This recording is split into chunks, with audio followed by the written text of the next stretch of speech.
shepherd wants to see both sides, and above all, wants to bring people together. How do you know if you're a shepherd? If you want to take out a pencil, I'm going to give you a little quiz here. I'm going to give you 10 statements, and you can decide yes or no based on these 10 statements. You can give yourself a little score, shepherd score. By the way, I just want to say I do these little tests, and you take them very seriously, and that's great because you should, because the things I say are smart and important. But there is a thing in all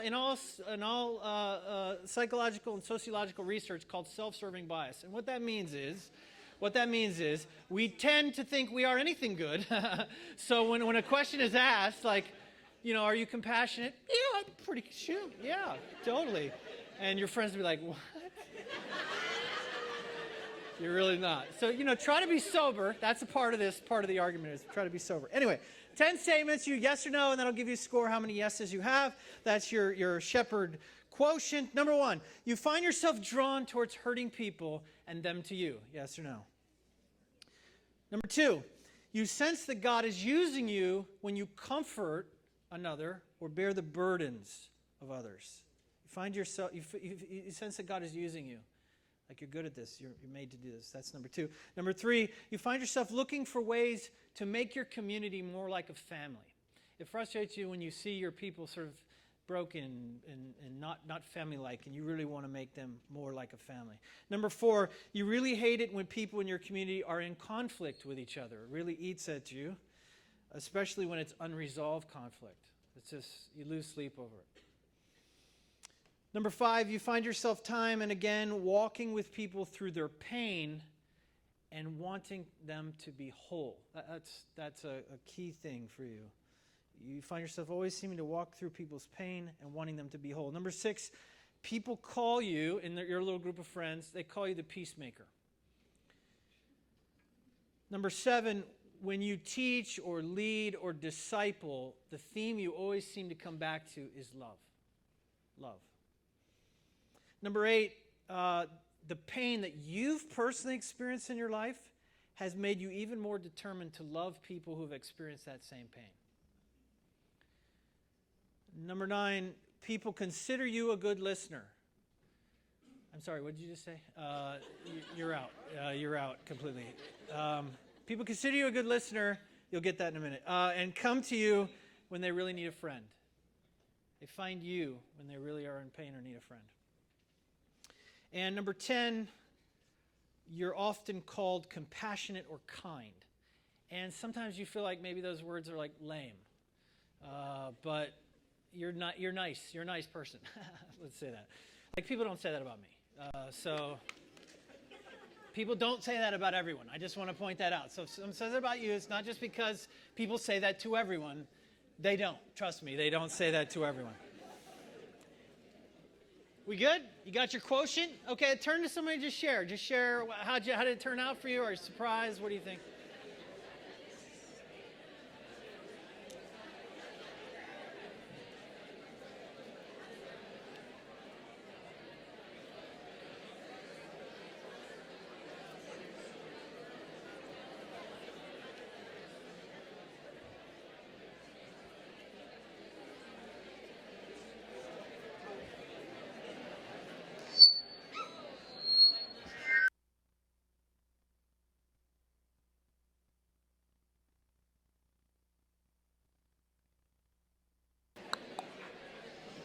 Okay. Who was surprised? Was anyone surprised by their... Who's listening? No one. Okay. All right. All right, I'm not a shepherd, so I don't really care. It's not true. I care.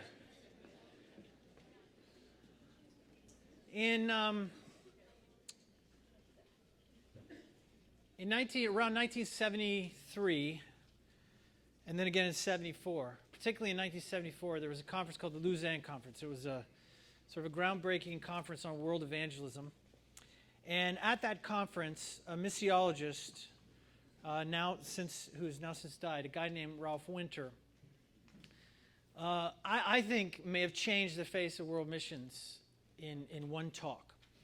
And in that, for instance, a major shift that happened that year at that conference in terms of world missions was a shift from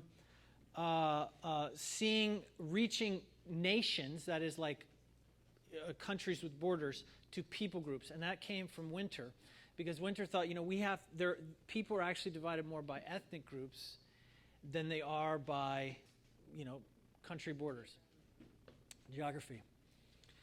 So, but also in that talk, once earlier in 1973, Winter broke down the church into what he considered the two functions or vehicles of the church to see the world one.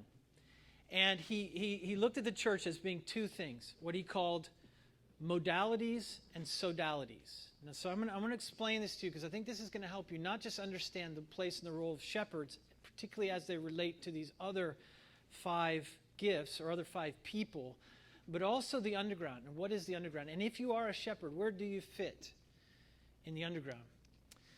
Now, let me explain it this way. He said that there are modalities are expressions of the church, functions of the church, vehicles of the church that are permanent, multi-generational, multi-ethnic, multilingual, and they're meant to sort of stand for a while. When we think about the local church, we're thinking about a modality. We're thinking about something that's permanent, that stays put, that's stuck there. And it's meant to really be a place that people can come and go. It has lower expectations on membership, of what it means to be in it, than, say, a sodality. So a modality is this permanent sort of expression of the church. And modalities are primarily run and led by shepherds. And then he says the other aspect, the other vehicle, the other function of the church is what he calls sodality. Sodality is missional. Sodality is very clear on what it's trying to do. So if you come out of that time in the 70s, you would look at, say, the local church versus missionary societies, the local church versus what we've come to call parachurch, that is beside the church. Sodalities were missional. Sodalities were missionary. Sodalities said things like, we're trying to reach kids, or we're trying to reach this ethnic group, or this people group, or we're trying to reach ex-offenders, or we're trying to reach addicts. That's a sodality. You follow me? And he said these are the two functions of the church, and they need each other. And I like this depiction of modality and sodality in the church.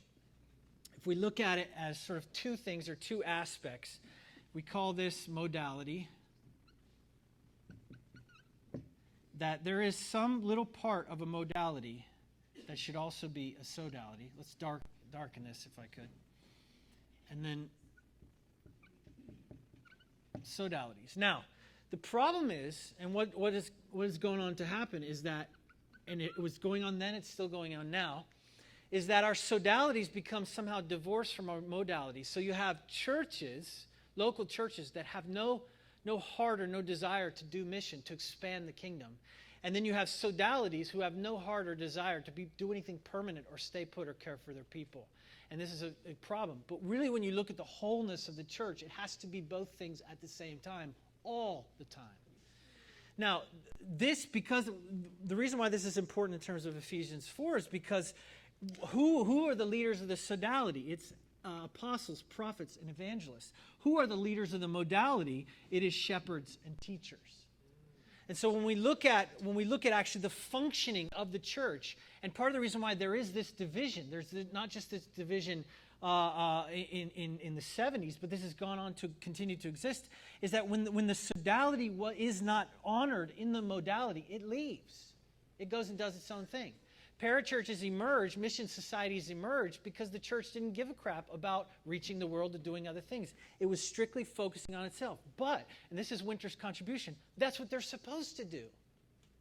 His argument is that that's what modalities do. If everything is a sodality, then nobody ever gets cared for. It's always groundbreaking. But at the same time, there will be no modality unless there's a sodality. Unless these people are out doing their thing, churches don't even get started.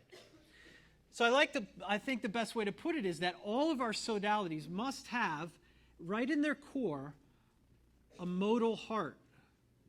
Somehow, right in the middle of them, they have to have this modal heart. And then all of our modalities have to have a sodal heart.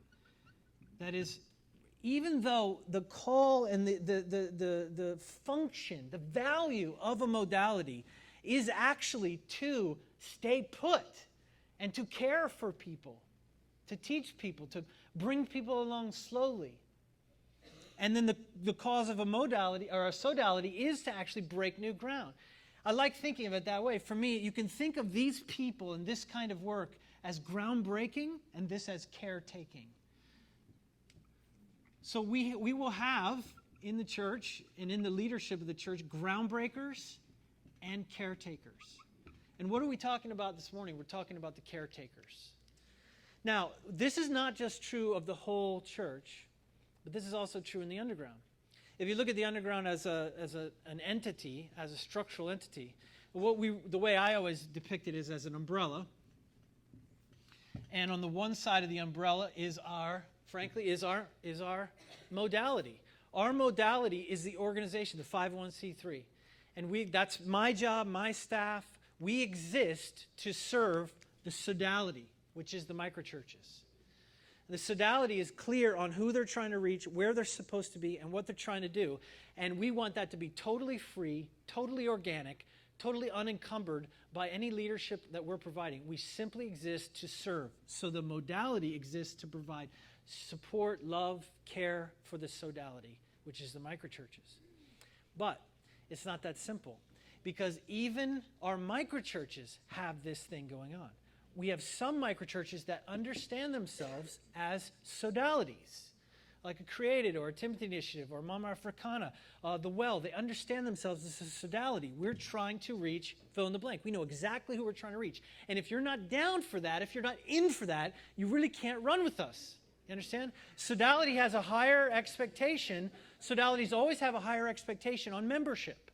That is to say, this is what we're doing. This is who we're reaching. If you don't have a heart for those people, you can't really be a part of us. That's clear. That's simple.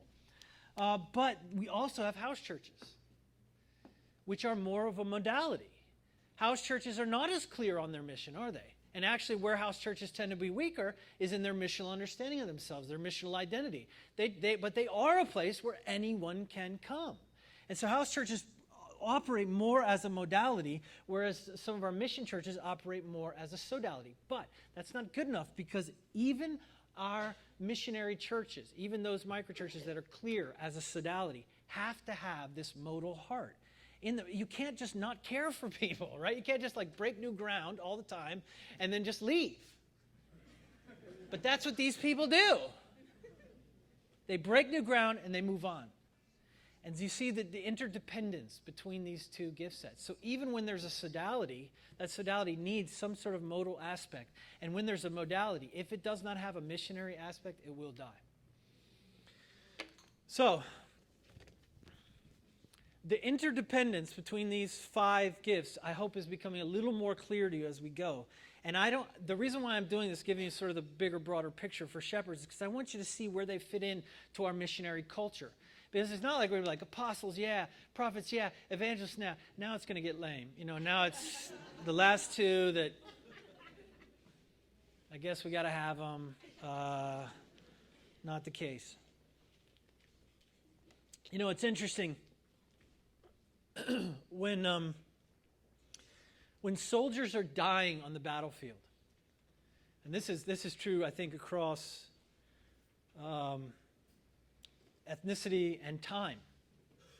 When soldiers die on the battlefield, like they're taking their last breaths, they realize that they're dying. They don't call out for their general. They don't call out for their captain. They don't call out for their best friend, their colleague in the bunker with them. You know who they call out for? They call out for their mothers. Hardened, strong soldiers, when they're taking in their last breath, call out for their mothers. If we have to think about modality and sodality in gender terms, you'd have to say that the sodal is the masculine or the father, and the modality is the feminine, or it is the mother. We call out for our mothers when we're in pain.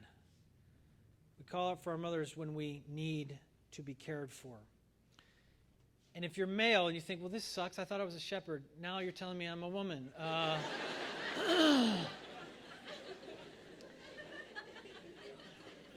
I hope that your masculinity can handle this, because Jesus could. I already mentioned this and quoted this, but Jesus said, remember when he was looking at Jerusalem and he said, "Oh, Jerusalem, Jerusalem, you who kill the prophets and all sent to you." And he's weeping over Jerusalem. Remember what he says, "How I have longed to gather you to myself as a mother would." But Jesus understood a part of him, who he was, and his relationship to his wayward world was as a mother. And that was not the prophet's heart being expressed. It was a shepherd's heart being expressed. See, a prophet looks at Jerusalem, "You, Jerusalem, you who kill the prophets, I will burn you to the ground." That's the prophet's heart. And you don't want that when you're sad and in trouble. You want the mother's heart. We know we need shepherds when we know we're broken. Listen to me. The degree to which you understand your own brokenness, your own fallenness, your own waywardness, your own sinfulness is the degree to which you understand and appreciate shepherds. Only the truly proud don't appreciate the gift and the role that shepherds are to us. Without the sodalic groundbreakers, the modality would not exist. Now, this is important. Without those sodalic groundbreakers, the caretakers would have no work to do. Do you understand that? It is the apostles that start the churches. Even modalities don't start themselves. If there's no apostles, nothing gets started. But at the same time, if there is no caretakers, if there are no shepherds, they disappear in a generation. Because there's no one there to stick around and care for the people who are reached. I cannot overstate the profound interdependency here. And this is the way that God intended it. Listen, guys, shepherds know the names of their people, every single one. They know their stories. And that's why it kills a shepherd to lose even one person. One person leaving. I just heard recently that someone doesn't like the underground anymore and they're leaving. And I got to be honest with you, that really upset me for about 8 seconds. I mean, I was really upset.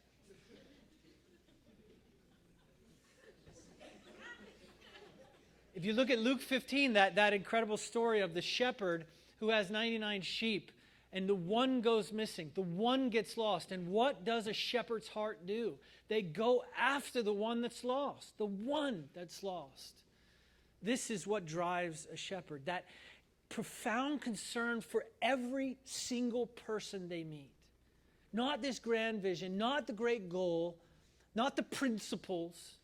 See, to me, what runs through my mind is, well, they didn't fit. They weren't cut out for it. I mean, they couldn't cut it. Peace out. Good luck.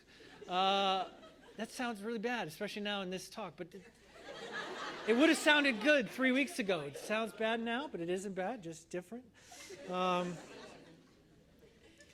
Without the shepherd, there's no environment for the rest of the gifts to emerge. So listen, where do apostles come from? Where do prophets get discipled? Where do evangelists come from? They come from the modality. They come from the place somewhere where they were grown, somewhere where they were loved on. So we were talking about the five gifts the other day in the car, and Simeon was like, "Dad, what am I? What am I? What am I?" I'm like, "Sweetheart, I have no idea. You're not done growing yet." This is like him asking me, "Dad, how tall am I going to be?" I don't know yet, because you're still growing. And that's true for a lot of us. Actually, you're still trying to figure out which one am I, and you're not going to be sure even when we finish, because you're not done growing. And I don't know your full stature in God yet, because you're not done growing. But you will. We will figure it out eventually. But if there isn't a place where people can grow, if somehow there isn't a place where they can safely grow into the person that God's called them to be, then they will never become apostles. They'll never become prophets or evangelists. Those sodalities will never emerge if it isn't for the modality to give them the soil and the environment to grow and to be nurtured and to become the person God wants them to be. Do you see how they're interconnected? How the one can't do without the other. A shepherd can love and support all of the gifts. They call us back always to love and to grace and to support for one another. If the apostle creates the community where all the gifts are valued, then it's the shepherd who makes that dream real. Now, I can tell you this personally, I know this to be true. I can start things, but if I am not in partnership with strong shepherds, the thing will disappear within a year. It is this incredible partnership I personally feel and have with many of you who are shepherds. We do this together. We feel, and this is important too, and some of you confused, even when I said a couple weeks ago, I said I'm not much of a shepherd, a bunch of you came up to me and were like, Brian, yes you are. And you're so cool, you're so sweet, you're so encouraging. Yes you are. But no, I'm not. I'm still right. Listen, this is what I mean. We feel empowered and believed in by the apostle, but we call on the shepherd when we're really in need. See, the truth is, when the crap hits the fan in your life, you will not even think to call me. You'll call that shepherd in your life. You know, I consider myself to be very integral to my kids' lives. And the two that drive have gotten their share of auto accidents, particularly JL. A lot of auto accidents. And this is really interesting to me because even though I consider myself to be sort of like between Monica and I, the two parents, I'm the person you'd think you'd go to in a crisis. Monica's terrible in a crisis. She like runs around crazy, like, screaming. I think I know what to do to help you. But every time JL has ever been in an accident, she calls Monica. She does not call me. This is what shepherds are there when we feel vulnerable, when we feel afraid, and when we feel we need care and love. Cannot overstate the importance of this partnerships. Prophets without shepherds will break people. Evangelists without shepherds will move on from people. Teachers without shepherds will misunderstand people. And by the way, guys, our primary experience as Christians of God, our primary relationship, like our day-to-day encounter and relationship with God, is as a shepherd. We understand God to be a shepherd. The bulk of our life with Him, even if you are an apostle or an evangelist, is as a shepherd. I can tell you, the way I relate to God, the way I understand Him most clearly in my life is as my shepherd. We go to Him as the caregiver of our souls. We trust Him with our fears and our failures, and He nurtures us with tenderness, forgiveness, insight, and long-suffering love. Isn't that our relationship to God?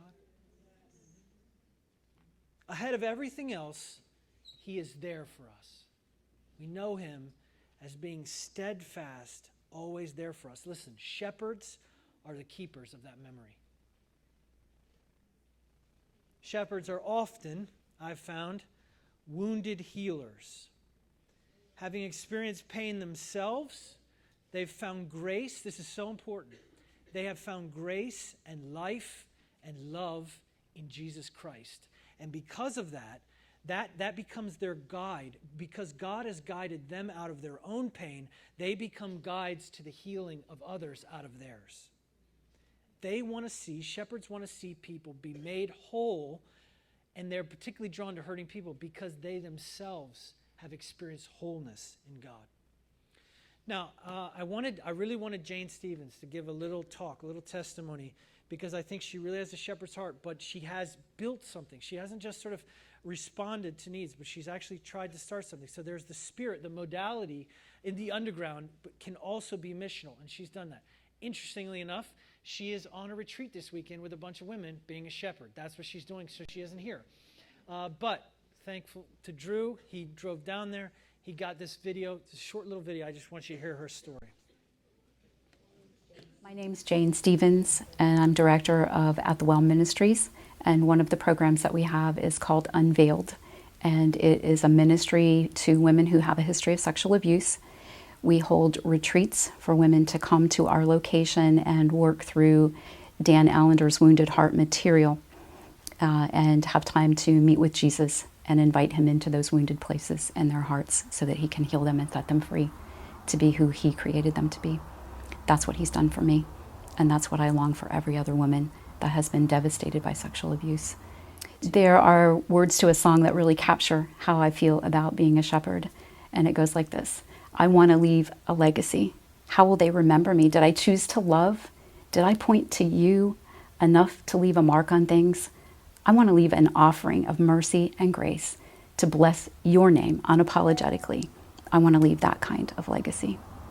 As I love and care and lead the wounded lambs, my hope and prayer for them is that their shepherd's heart will also be ignited, that that passion in them will be ignited, and that they will go on to shepherd other women who will meet the great healer, the great shepherd, Jesus, and that he will heal their wounded heart and ignite their shepherd's passion to minister to other women, who will then go on to minister to other women, and their shepherd's heart will be healed and their passion ignited to shepherd other women, and more women and more women and more women, and so on and so on and so on, deep and wide.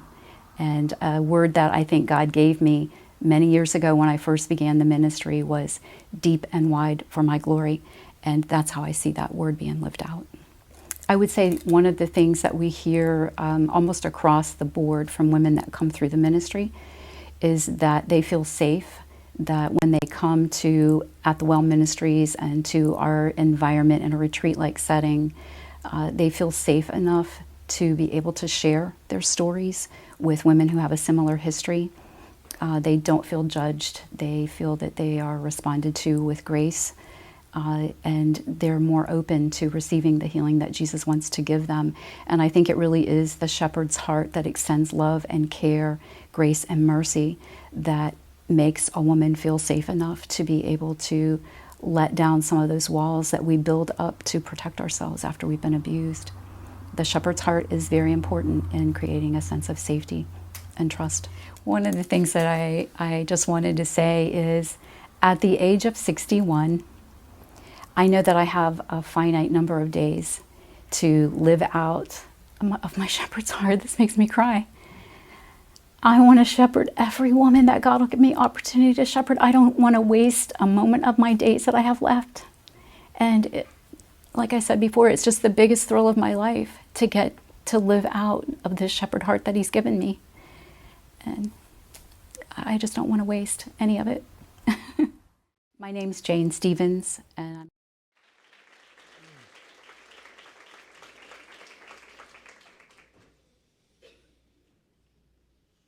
You can see what I mean, can't you? Almost always in the shepherd there is a heightened sensitivity to the pain and the struggle for healing and wholeness in other people. Because the shepherd has been there. Because they've experienced it. And because they've made it through. Now this is actually really important. Part of what makes a great shepherd, a true shepherd, in the mold of Jesus, the good shepherd, is surviving. And I want to explain this to you this way. I was just, of course, most of you know I was in Germany last week and encouraging our movement there and our leaders there, and it was a great experience. But a lot of the history of Hamburg is a sort of a rebuilt city because of the bombing that the Allies did in the end of World War II, particularly in Hamburg, where they would do the bombing strikes. And so there's a lot of buildings that were destroyed by British and American bombs and then rebuilt. And I went to one sort of museum, which was a church, the biggest church in Hamburg, which was destroyed by bombs, and they left it sort of half built, and so there's a little museum to the bombing and so on. It's interesting because just before I got there, I've been reading about the London Blitz, or the English bombing, because Germans were part of their sort of strategy was to terrorize the British by doing these incredible bombing runs. And the projections, so that was like 1940 to 1941. There was about a 276-day period where England was bombed almost every single day. I think there was a 74-day in a row, 74 consecutive days that London was bombed. And if you can imagine living in a city like that, the psychological effect of every day knowing that bombs are going to be dropped. 1 million homes were destroyed. 1 million people's homes were destroyed by bombs. About 40,000 people ended up dying. But early on, before the bombing raids happened, the Ministry of War, they were figuring what's going to be what they called the psychiatric crisis, which is this is going to create for our people. And so they just thought this is going to be high casualty rate, and then just the idea of what's called shell shock, actually living under the threat constantly that a bomb could be dropped on your head. Even now, can you imagine if we thought, today the bombs are going to be happening, and maybe today is the day I die. And they just thought that is going to create such a psychiatric crisis that they actually, on the outskirts of London, they built a number of psychiatric hospitals, expecting shell shock to hit so many of the people in the population. They were ready, they were poised and ready to deal with this. Now, part of what's interesting about the story of the London Blitz is it did not work. It didn't work in the sense they didn't kill as many people as they wanted. They weren't able to slow down the war machine, the British war machine. And not only that, the Brits never got discouraged by it. And the weirdest thing that you would see is that bombs would be falling in the city, and people would just be out like playing baseball, and they would go to cricket, and they literally did not care at all. Like at all. They would go shopping and walk around the streets. They actually had a saying where, just like the weather, they would say it was a very blitzy day today, how blitzy it was.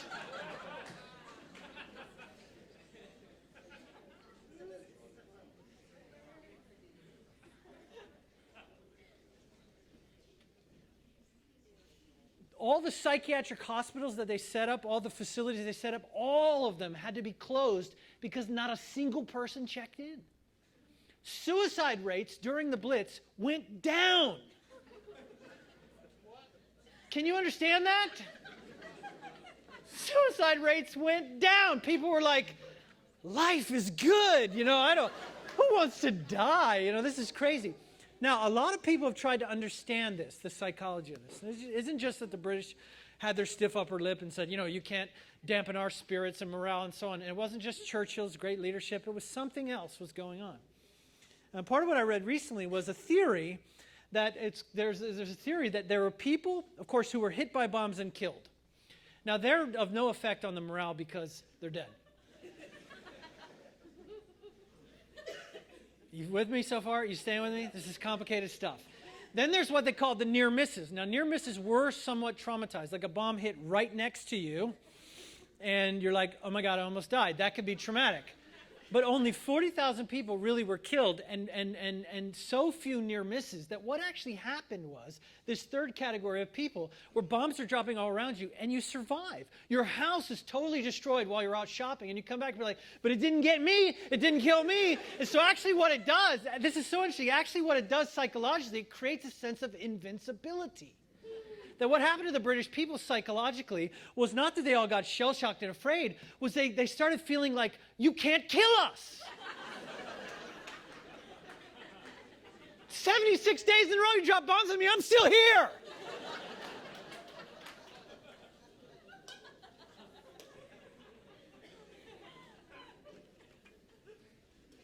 They became irrepressible. Now, I think this is part of the dynamic that goes on in a shepherd. Listen to me. This is what I'm saying.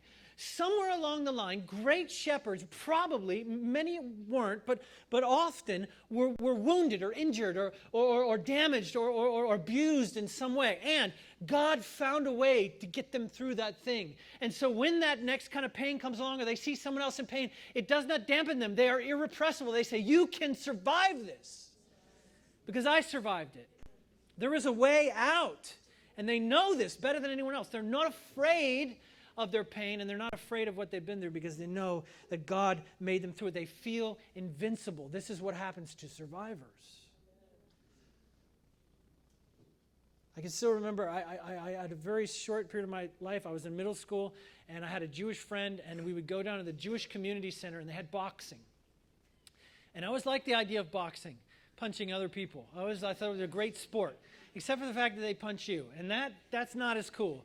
And I can still remember standing in the ring for the first time, afraid of being punched in the face. And then it happens. And it does hurt, but this is what you realize. If you've never had this experience, this is what you realize. That wasn't so bad. And you sit down in that little chair, and you think, man, that stung and that rung my bell a little bit, but you know what? I'm still here. I'm still standing. And you know what else? That wasn't as bad as I thought it was. And if that's the best he's got, I'm going to win. If something happens when you actually get hit but don't go down, you begin to realize there's not as much to fear as you thought. This is what happens to shepherds. And fear is somehow crucial to the work of the shepherd. They remember for us Psalm 23. It's maybe emblematic of their life and ministry. The Lord is my shepherd. I lack nothing. He makes me lie down in green pastures. He leads me beside quiet waters. He refreshes my soul. He guides me along the right paths for his name's sake. Even though I walk through the darkest valley, I will fear no evil, for you are with me. And fear somehow is crucial to the life and work of a shepherd, both in their strength and also in their danger and their weakness and in the warning that I would give you. If you've ever needed a friend, if you've ever just needed someone to talk to or someone to understand you or someone to care for you, if you've ever been afraid, you've needed a shepherd. And the shepherd's strength is fearless love that makes them, in one sense, the heart leaders of the church. They always remind us to love. If apostles are the generals calling us to battle, it is shepherds who are the soldiers dispensing compassion, friendship, and all the core pieces of the kingdom. So we can talk about, the apostle can talk about the great ideas of the kingdom, but it's the shepherd that lives them out, that's for real. Shepherds are the real thing. If you really want to show a non-believer what a Christian looks like, point them to a shepherd. They are the Mother Teresas of the kingdom. Now listen, no one ever remembers them for what they lead. They remember them for how they loved. And by the way, any leader of any ilk, from any place, in any sort of gift mix or gift style, any leader that does not love, that does not have a desire to be a shepherd, is a fraudulent leader in the kingdom. No matter how great their vision or charismatic their personality, you have to embody the heart. Even if it's weakly done, you have to embody the person of a shepherd. They remind us always that at the heart of the gospel, at the heart of the church, is a God who loves us. Who loves us.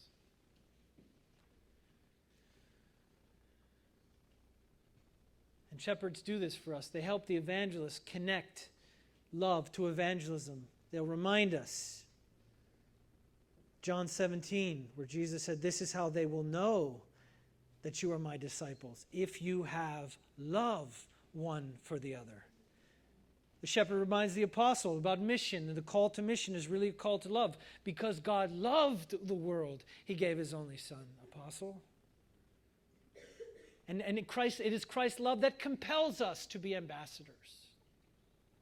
And to the prophet, they remind us, in the words of Paul in 1 Corinthians 13, if I can speak in the tongues of angels, if I can fathom all mysteries, but I have not love, I am nothing. It profits nothing. I think of John 10.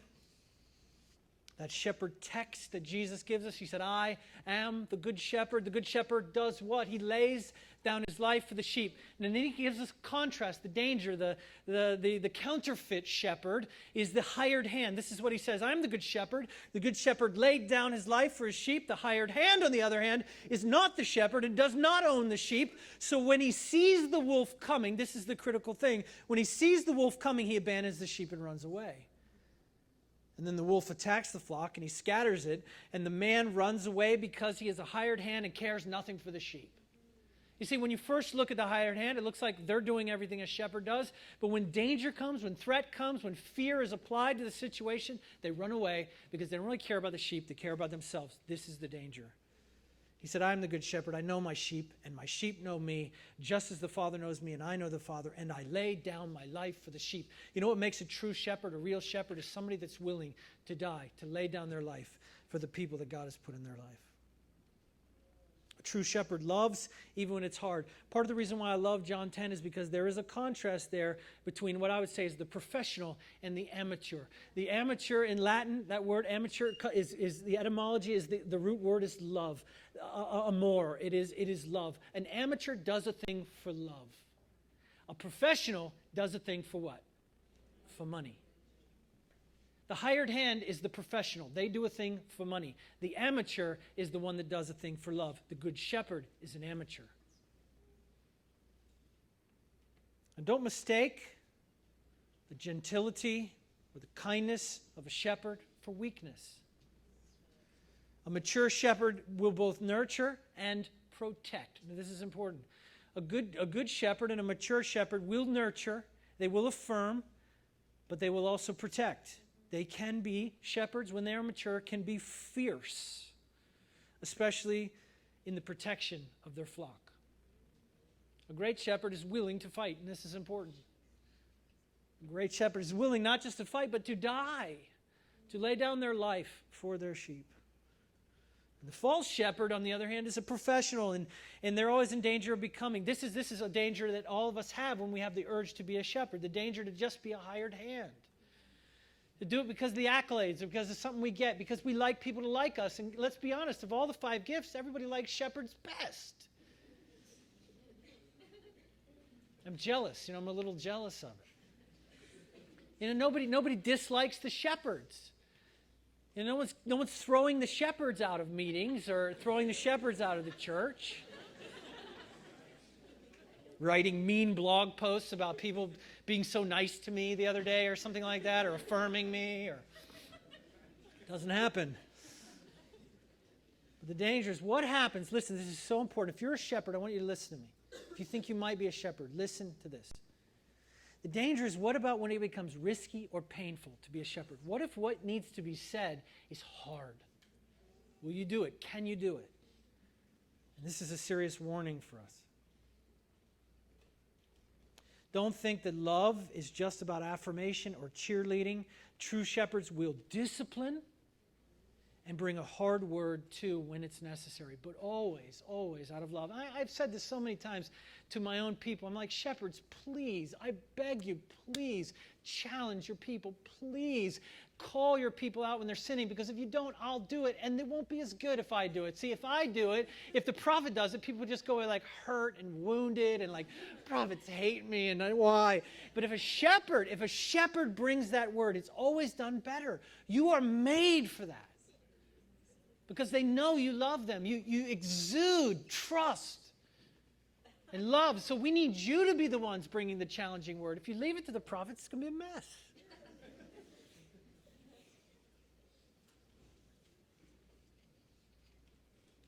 True shepherds know that verse, that perfect love casts out fear. But they also know, and you should also be warned, that the opposite is true. Listen to me. The opposite is true. Fear casts out love. Fear casts out love. When there is fear in the shepherd's heart, when you're interacting with people based on some sort of fear that you have, fear that they won't like you, fear that they will leave you, fear that they won't need you. When you operate as a shepherd out of fear, any form of fear, it actually drives out love, the very thing that you want most to bring into their life. We should never shepherd out of fear. Fear that their feelings might be hurt.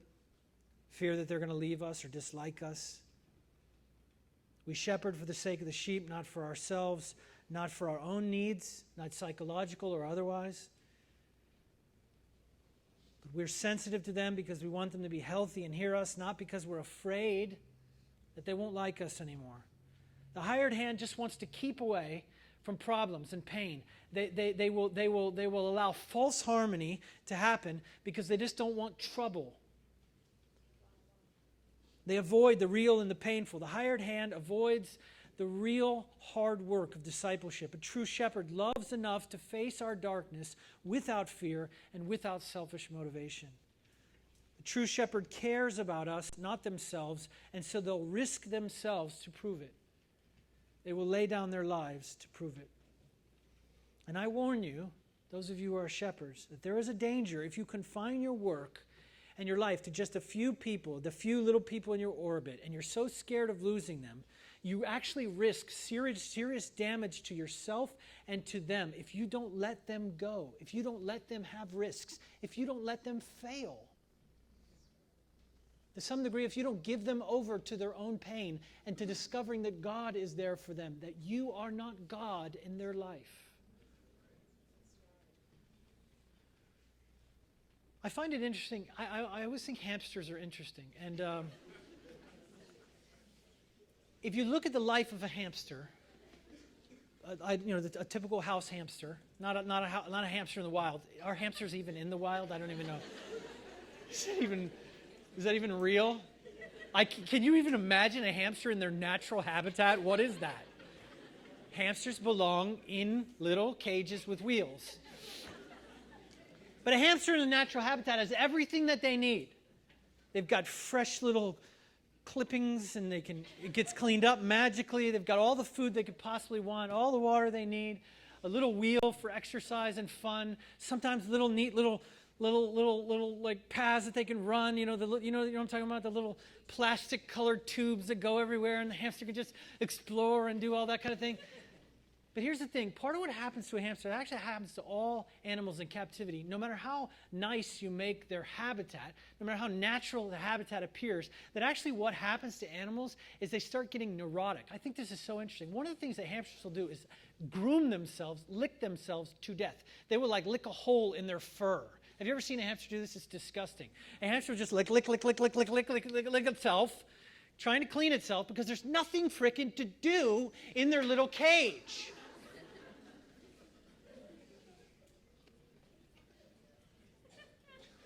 So they will groom themselves till they're bleeding or something. They'll obsess. This literally happens. And part of the reason why, I don't really know the psychology of a hamster. I haven't interviewed them or whatever, but they obsess and lick themselves raw because they have no challenges in their life. They have everything they need. Like somebody took care of all their needs. But they're not free. There is no danger in their life. There is no risk or challenges. There's someone to take care of all their needs, but they're also, listen, this is so important, they're trapped by their caregiver. They are trapped by their caregiver. And it creates obsessive neurosis, and in the end, they damage themselves. And people are like hamsters. People are like hamsters. I mean, if we can call them sheep, we can call them hamsters. It's okay. That I want to see, like a little hamster shepherd. That's what, running around with the flock of hamsters.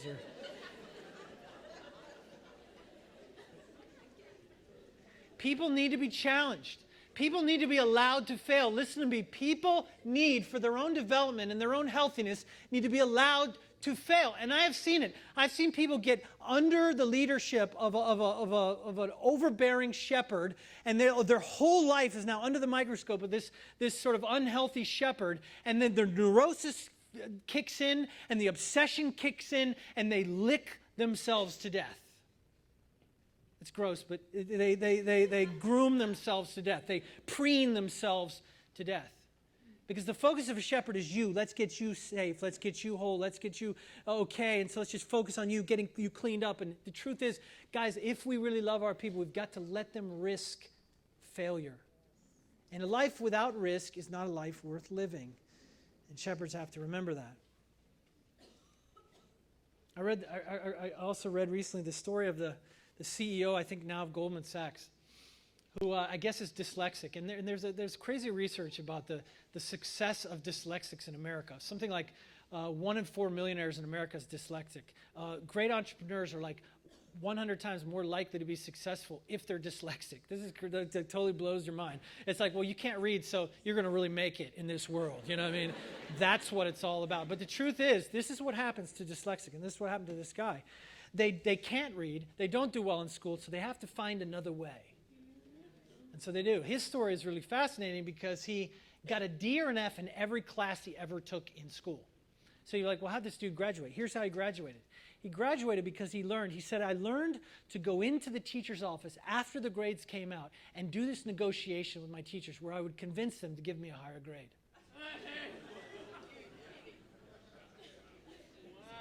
And this guy graduated high school and college doing that. He couldn't really read, he couldn't do right, but he learned to negotiate. His story is really fascinating because I think he was delivering sandwiches or something like that in Manhattan, and he went into some building. He saw some guy who looked successful, so he jumped in the elevator with him. He started talking to him. He said, this is my chance to look for a job. The guy said he was doing, I don't know, futures or something like that, and he's like, I know all about that, which he didn't. And he said, I'm going to the airport. He's like, I'm going to the airport too. Let's split a cab. He wasn't going to the airport. They drove to the airport together. He was talking about, I really need to hire a guy. He's like, that's my thing. I totally know that. And so he said, well, come on Monday. I'll give you a job. So he spent the next 4 days as a dyslexic reading like the handbook on futures or whatever, and then he learned much as he could. He went in and got the job, and then he started climbing the ladder to now he's the CEO of Goldman Sachs. Now this is important because here's the thing. Whatever this guy learned in school, he learned because he couldn't do what everyone else could do. We don't realize that to really love a person, to really see a person blossom or really see a person grow, is to give them space to not just fail, but to find a way through failure. And what great shepherds do is they walk with us through our faults. They walk with us through our errors. They walk with us through our pain. They don't take it away. And that is always a temptation. Mothers, I know it's there. You just don't want your kids to hurt at all. You wish you could take it away. But the truth is, great mothering, the best mothering is let your kids hurt. Just walk with them through it and help them see that just like those bombs falling, it will not kill you. Don't keep people from the pain of their life, from risk or faith. Let them go through it, even challenge them into it, but be there for them. And the idea of the shepherd, the word shepherd, occurs 18 times in the New Testament, but only once is it applied to a human being and human leadership. This is so important. Only once is it referred to as something that human beings do. So really, when we're talking about shepherding, we're talking about something that God does. And when we take that on, that role, that position, that function, we are taking on the role, something very sacred that God does in people's lives. Sometimes a shepherd is intimidated by the gifts they see in groundbreakers. I'm inviting Melissa. And I know that. Those of you that are shepherds, just give me a couple more minutes. That's all I want to say to you. Sometimes you're intimidated by the gifts you see in groundbreakers. You caretakers can be intimidated and think, where's my place? And some of you even said this to me. How do I fit in the underground? Because I see all these bold gifts. And I think, is that me? Can I do that? Am I capable of that? And first of all, you are. Don't give up on yourself, because it's Jesus is going to form himself in you. You're going to become way more apostolic than you think. But you will always probably be strongest in this area of shepherding. And I don't want you to pull back the use of your powerful and life-giving gifts in our lives because you think somehow you're intimidated by us. And those that are apostles and prophets and evangelists, we need you so bad. I can tell you from personal experience that we will not survive without you. We will not make it without you in our lives. The result of apostles or evangelists or prophets without shepherds in their lives is disastrous. It's disastrous for them personally, and it's disastrous for the church. You ground us. You remind us of what is real and what really matters. You remind us always to love, to listen to each other. And without you, we will not make it. We will not be the people God wants us to be. We will not be the community that he wants us to be. The truth is, a lot of apostle-type people or evangelist-type people, we don't know ourselves very well. We're so busy out doing something. We're so busy out trying to accomplish some goal that introspection is a weakness. And so many apostolic people don't know themselves. We need shepherds to care for us, or we will burn out, fall away, or worse, we'll stay in ministry and damage people. You always remind us that there's more to who we are than what we do. Shepherds remind the doers and the activists that that's good, do that, God loves that, good job, but you're more than that.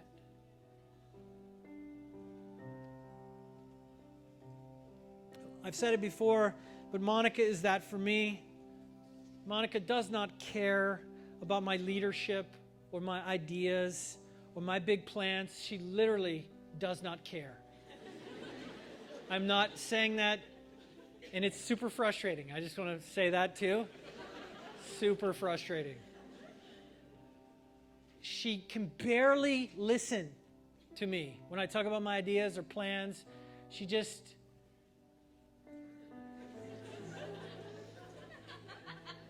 would rather think about anything else on planet Earth. And she grounds me in the here and now. She reminds me that I am a man and a father and a child of God before I'm anything else, to you or anyone else. She disconnects me. She separates me from my great goals and my great dreams of affecting and changing the world. And she reminds me that in this moment now, I'm loved. And no matter what the outcome and no matter what happens, shepherds remind us that right now, we are the pleasure of God.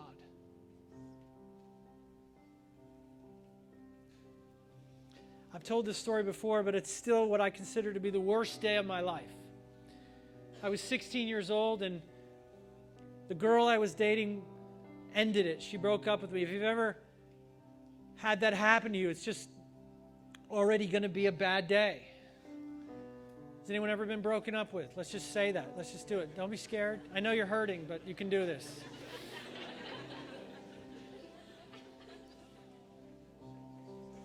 So it was already a bad day. It was a Friday, I still remember. She said, Brian, I don't know what she said. I don't like you like that anymore. I don't want to be with you, whatever. And you know, now I laugh. And so what's the big deal? But when you're 16, you just think this world is literally ending. Apocalypse now, you know, and you just... There was a football game that day, so some friends, we said, let's get our mind off. So we went to the football game. I'm still sort of upset and crabby and whatever, and I see my nemesis, my arch enemy, this guy, there in the stands, and so I'm like, let's fight. So we're gonna have a fight, you know. So I challenge him to a fight, and we go under the bleachers to have our fight, and a few people go down there, and before we can really get started, the police come, they catch us, and the police take me in custody, and then throw us outside the game, and it's like my day is just getting worse. You see how it's getting worse, you know. So my friends and his friends, they arranged the place that we'll meet to you know, so the fight can still go down. You know, it's super important. So we arranged this place. If you're from St. Pete, Jungle Prada, that's where we were going to meet, Jungle Prada. And so we meet there, and it took me a while to get there. I had to stop and get a Yoo-hoo. And so when I finally got, you know, my friends are like, what do you need to pump up? You know, I'm like, Yoo-hoo. So I got myself a Yoo-hoo. Nailed it, and then I was like, let's go, let's do this. I get there, there's all these people, like 100 people there. It's like friggin' gladiators or something. You know, I'm like 142 pounds, 16-year-old, you know, with a big mouth. That's what I'm like. This is not going to be that great, you guys. Sorry, you're going to get your money back or whatever. So whatever, I get out, we do our thing. And that's the problem with these kind of fights. You're not at school, whatever. There is no end to them. You know, it's like, when does it end? There's no bell. There's no time. There's just like, just go and go until somebody dies or something. I don't know. Like, it's truly gladiator, fight to the death or something. So we just fight, on and on and on. Until finally, I fall in the water. It's this dock. It's like on the water, this dock. And I fall into the water. Super cool. So I fall in the water backwards. And I sliced my hand open, like really bad. I still have 2 huge scars from this. And I'm like bleeding, and my little hand fat globules are sticking out. I'm looking down there. So I keep going with my left hand for a while. You know, because there's nobody ending this thing. You know, there's nobody going to end it. It's like my day just keeps getting worse and worse and worse. So finally my friends are like, okay, enough. Wow, dude, you need to go to the hospital. So I remember, I'll never forget this one kid. He looked at me, he's like, you're fine, just keep going. So I keep going, and then another friend's like, dude, you need to go to the hospital. So I went to the hospital. And then you're at the hospital, and you're 16, your parents aren't there, they don't know. Now you realize you have to tell your parents. So I still remember this. One of my friends called my mom, hey, Mrs. Sanders, hey. Brian's fine. But he's at the hospital. So, you know, I'm stressed. I'm at the hospital. I'm like, my day's just gotten worse and worse and worse. It's probably 11 o'clock, or I don't know what it is, 12 o'clock. And I'm getting all stitched up and like freaking out. I know I have to go home and face my parents. And I did. I went home and I was in so much trouble, and I got in all this trouble, and just like my day just got worse and worse and worse and worse and worse until, guys, I was like physically sick. Once I kind of got done getting in trouble, I just went in the bathroom and just started puking my guts out just from the stress of that day. I mean, I remember just I don't know if it was despair or just overwhelmed by it all. And I will never forget, to the day I die, I will never forget my mom coming in that bathroom and doing what she did, holding back my hair. I had more hair than, moms do, they hold back their hair.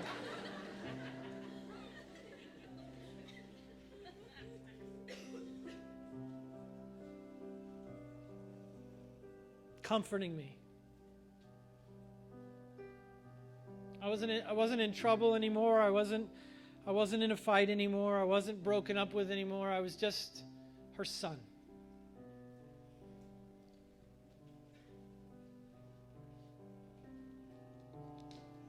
And I knew in that moment what we know when we're in the care of a shepherd. I knew I would survive that day. Now, guys, I'm a fighter. It's who I am. I'm going to get myself in trouble. That has not changed. But I will not make it without the comfort of shepherds. Of the good shepherd and his under shepherds. The groundbreakers need the caretakers, or we will not make it. This morning, if you think you might be a shepherd, if you think that might be part of how God has made you, or a big part of who God has made you to be, I want you to stand up so that I can bless you and empower you. And I want to charge you. If you're a shepherd, I want you to listen to me. I want to charge you. We need you. We need you to keep the apostles and the evangelists valued and loved and nurtured and protected. We need you to keep them growing. You're the ones that we will most be drawn to. Not each other, but you. Because you're different than us, and because we know that we need you. And while sometimes we seem egotistical, or we seem like we don't need affirmation, someone came up to me recently and said, it was Cliff, he said, Brian, do you want to hear positive things about the things you do and say, or no? Do you need that? As if somehow I'm superhuman and don't need affirmation or encouragement. And I told him, no, I don't. No, of course. I'm like, yes, of course I need that. But we appear that way sometimes. We appear like we don't need it, but we do. We need you. We need what you bring, what you have, and we won't survive without you. You keep us healthy. You hold us together. Help us. Love us. Do your thing. And I want to just pray this charge from 1 Peter over you. And so, God, I bless these shepherds, these pastors.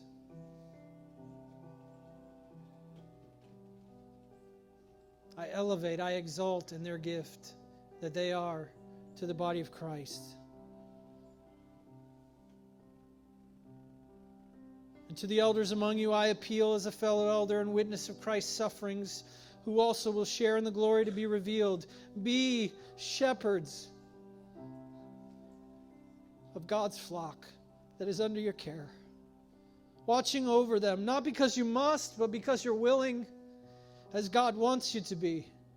Not pursuing dishonest gain, but eager to serve, not lording it over those entrusted to you, but being examples to the flock. And when the chief shepherd appears, you will receive the crown of glory that will never fade away.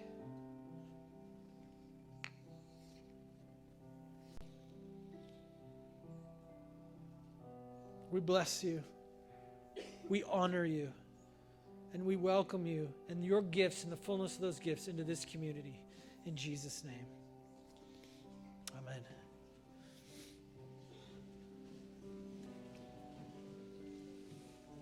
On the night he was betrayed, the great shepherd of our soul took bread, and he broke it, and he blessed it, and he said, "This is my body which is broken for you. Eat it to remember me." And in the same way, after supper, he took the cup, and he said, "This cup is the new covenant in my blood, shed for the forgiveness of sin. Drink it to remember me."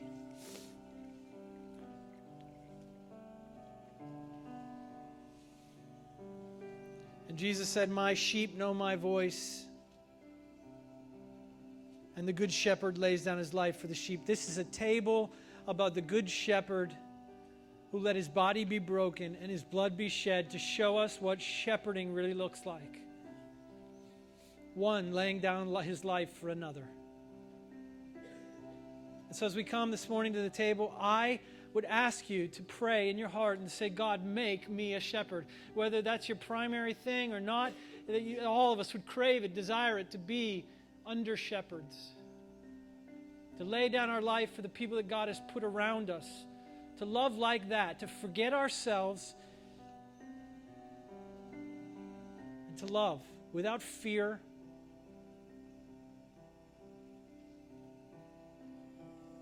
And so when you're ready, when your heart is ready, I invite you to come forward. Body and blood of Jesus given for you.